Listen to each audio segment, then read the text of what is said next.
Everyone, it's kakapagod.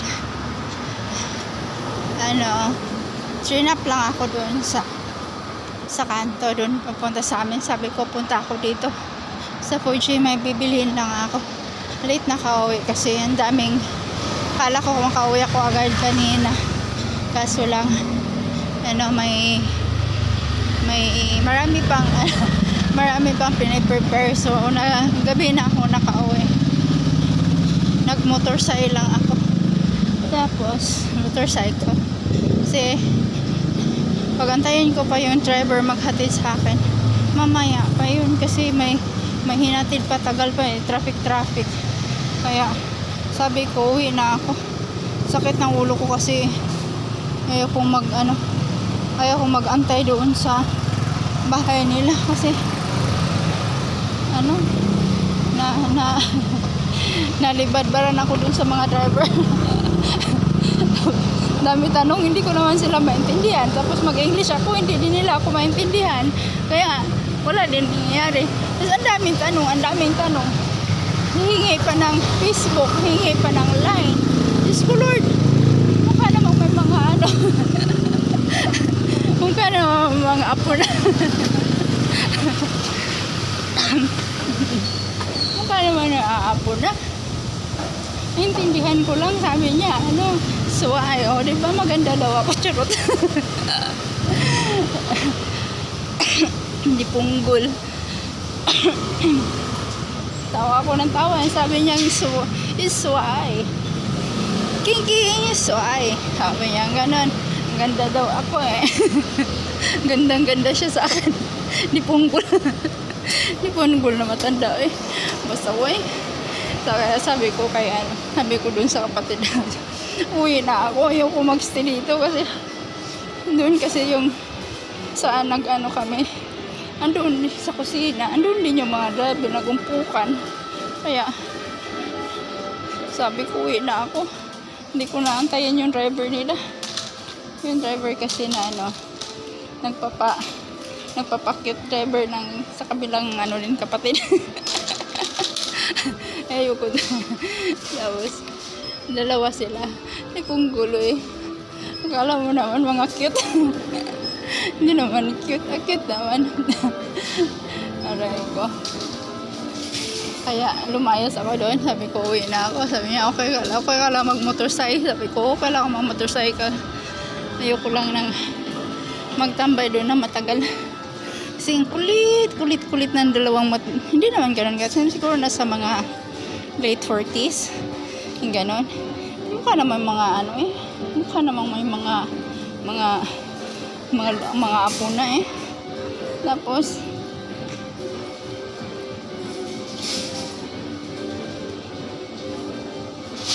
wala pa man, mukha may mga apo na tapos nagpapakit pa, diba?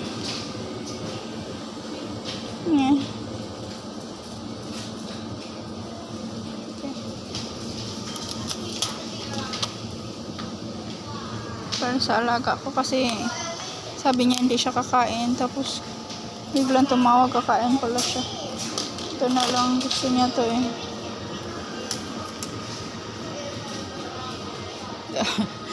sabi nung kapatid ng boss ko, sige, sabi ko uuwi na ako, sure na akong uuwi ako. Ayaw ang tagal doon kasi ang kulit-kulit yung dalawang kulit-kulit yung dalawa na papa. First time kasi nila ako nakita. First time ako nakita ng dalawa na yon kasi malayo sila dito sa boss ko, tsaka pag hindi sila yung dalawang kapatid kasi hindi pumupunta sa amin, yung lang, yung dalawa lang, yung babae, tatlong babae lang pumupunta sa amin, kaya hindi nila ako nakita. Gandang-ganda sa akin yun. Kaya yung kinaganda niya, pangit-pangit ko suway-suway daw, hindi punggol. Tapos bili lang ako ng nag-chat kasi sa akin yung alaga ko, Hindi daw siya kumain, hindi pa daw siya kumain. Nagpabili lang ng ano. Pabili lang siya ng dinner. Tapos, sabi ko, uwi na ako, ayaw ko dito. Ayaw pa nila ako pauwiin. Sabi ko, uwi na ako, bala kayo dyan, mga matanda kayo. hindi naman. Pero nasa ano na sila, nasa late 40s or 50s, gano'n. Ang kulit-kulit eh. So why? Lumayas nga ako doon. Sabi ko nga, ayoko nga dito. Tapos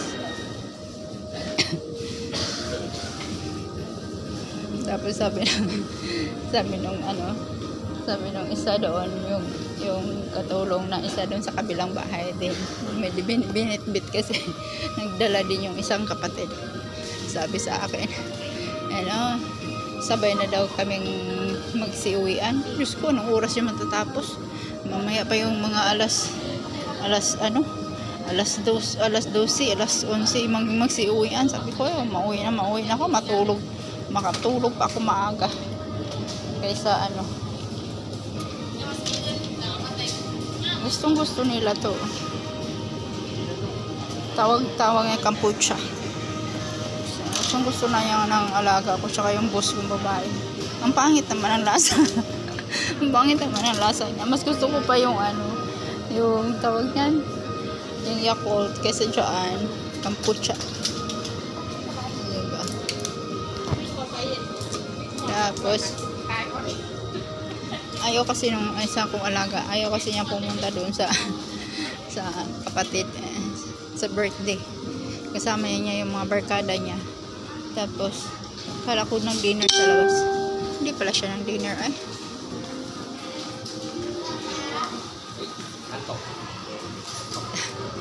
Kasawan.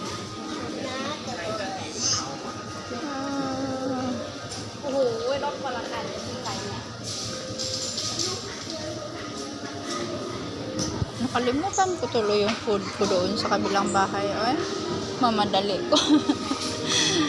Minalutan na ako nung ng amo ko. Sabi ko, dito lang ako sa bahay. Kakalimutan ko pala, naiwan ko pala doon. Ay. Para na lang yung bukas papadala lang yun sa boss ko.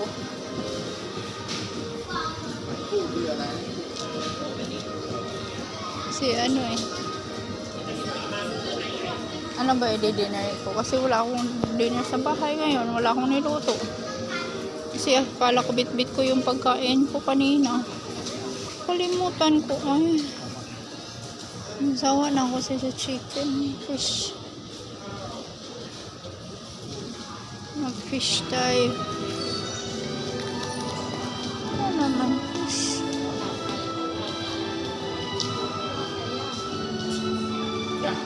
Kakaumay kasi itong pagkain na to.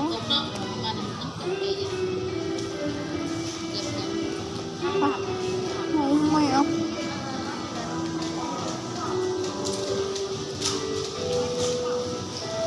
Dito tayo sa Japanese. Meron tayong wala din yung siopaw na gusto ko. Yung siopaw kasi nga natira yung matamis. Ayaw ko nun. Puro naman nakakaumay oh.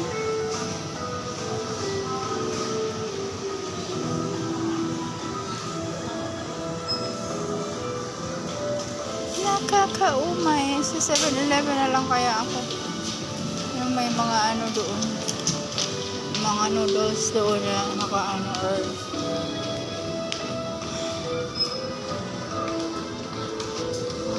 ayoko din na magkanin kasi masyado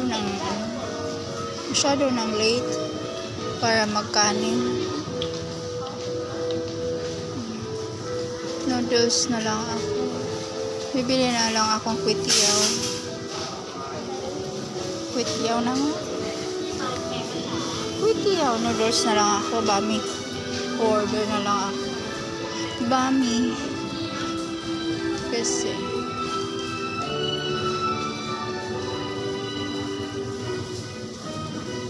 mahal lang tisa.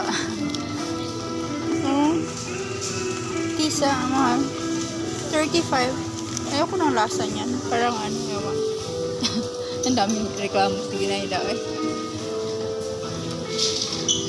Wala akong ano kaya ang bibilin ko. Ay, meron na kasing gana. Mag-fruits na lang kaya ako. Wala kasing gana kumain. Tapos, ano, fruit na lang po. Banana.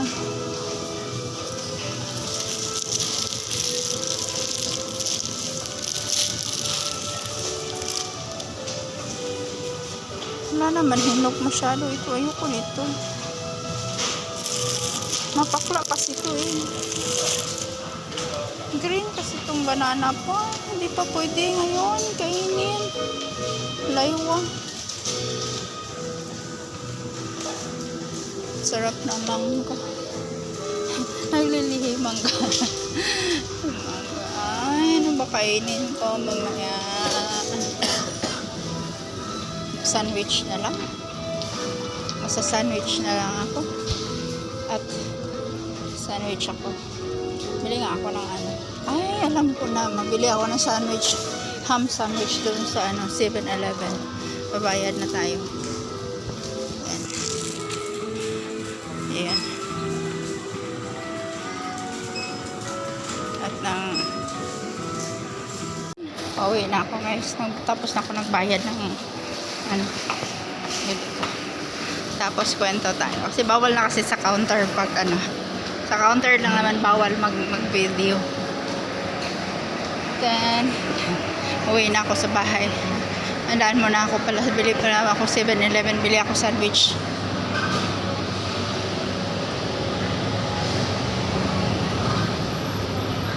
Bili tayo sandwich.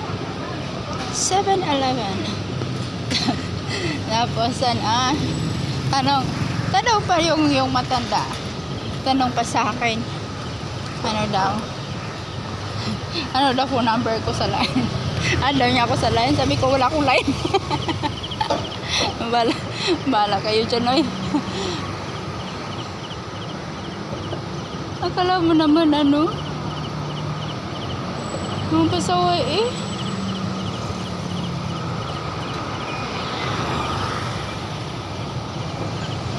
Tandaan ko. Okay. So, muna tayo 7-Eleven muna tayo guys. At tayan muna natin dito kasi mahirap lang pauwi na ako. Nalalakad na pauwi. Lakad lang, malapit lang naman siya. Kaysa mag motorcycle pa ako. Diba? Exercise na rin. Kahit pagod sa at least mabawasan yung natin. Mabawasan yung fats natin. Fats. Tapos, yun na nga. Ayun na nga. Agay. Natawa talaga ako sa buhay ko doon sa kabilang bahay. Ay. Mga pasaway.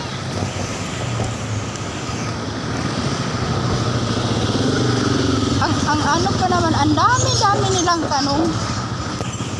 Kapag sagutin ko yung tanong nila, kasi yung iba na naiintindihan ko. Hindi naman ako makapagsalita ng Thai. So, English yung sagot ko. Hindi naman nila ako maintindihan. Kaya sabi ko sa kanila, wag na kasi kayo magtanong, hindi kayo marunong mag-English. Sabi sa akin, sabi ba naman sa akin, ano daw? Wag na daw ako umuwi ng Pinas. Doon na daw ako sa kanila. Titira, sabi ko, masaway na matanda. Kaluka, tawa ng tawa yung bus yung kapatid ng bus ko. Pumasok na rinig yung sinabi. sabi ng kapatid ng bus ko, naku, gingging. Sa akin, naku, gingging, huwag ka paloko dyan. Huwag ka paloko dyan. Sabi ko, yuko nga. Hindi ko siya type. Wala akong butterfly. Tawa ng tawa yung ano ko eh. Tawa ng tawa yung kapatid ng boss ko. Sabi ko walang butterfly. Anong butterfly? Siyempre, pag pag ma-in love ka, mapifeel mo yung butterfly in your stomach. Sabi niya, okay. Oo nga, kasi yun din daw yung naramdaman niya sa asawa niya. O, diba? Meron ako kampi sa butterfly ko. Tapos, yun. Ay, hiningal ako sa... Ang bilis ko talaga hingalin. Hirap talaga yung... Meron tayong ano ba? Tapos, diba, madilim dito sa part na to. Walang street light. Pero, hindi naman siya totally talaga madilim kasi may mga ano na may mga sasakyan ano. Sa video lang siya madilim, so carry naman siya, tsaka safe naman siya kasi walang mga tambay naman yung ganun. Tapos ayun na nga diba? Biruin mo, ayaw niya akong pauwiin sa Pinas. Doon ako patirahan sa kanila. Diyos ko, pangilan kayang asawa gusto niya. Diba? No, balak tumira dito eh. Gusto ko nang umuwi nga ng Pinas eh. Kung pwede nga lang, bukas talagang lilipad na ako kung pwede lang. Kasi ayoko nang nakakaano din. Nakakamiss din yung ano, yun, nasa Pinas ka, yung anak mo maglambing sa'yo kahit lagi kami nag-aaway minsan, diba? Kasi syempre ano, meron kaming meron siyang ano, meron yung yung umiiral kasi yung pagkananay ko kaysa sa pagkakaibigan naming dalawa, o diba? Kaya minsan din pinapagalitan din ako ng anak ko. Ayan, kasi daw masyado daw ako, diba, dito sa amin madilim siya tignan, pero hindi naman kasi may, hindi naman siya ganun kayo, pero sa video madilim siya, video lang. Tapos yun na nga, ayun na nga, gusto ko na talaga umuwi. Ay, ang daldal ko ano, wala kasi ako kausap, kayo lang ang kausap ko dyan sa ano, sa YouTube. Charot. Para akong baliw, no? Yung bang mga magbi-video para talaga mga baliw, nagsasalita mag-isa, di ba? Relate naman kayo niyan, di ba? So wag na kayong magtaka. And andito na ako. Ba? Milagro. Hindi ako sinalubong ng baby ko. Diyan pala. Hindi nakita yun. Hindi makita yung pusa. Cute. Yan. Narinig niyo yun? Ano? Huwag kasi bebe, maano tayo? Maglakad kasi. Huwag kasi sa paa ko maglakad. Kasi baka mamaya apaka na naman kita. Ang kulit-kulit. Aray ko. Kulit talaga, oh. Kulit-kulit na. Yan, oh. Kulit-kulit yung baby na yan, oh. Yung baby na yan. Kulit-kulit yung baby na yan, oh. Kita nyo yan? Ang kulit. Okay, bye-bye na. Kiss na kita. Okay, thank you guys. Yan. Yan yung pusang yung pusang kulit.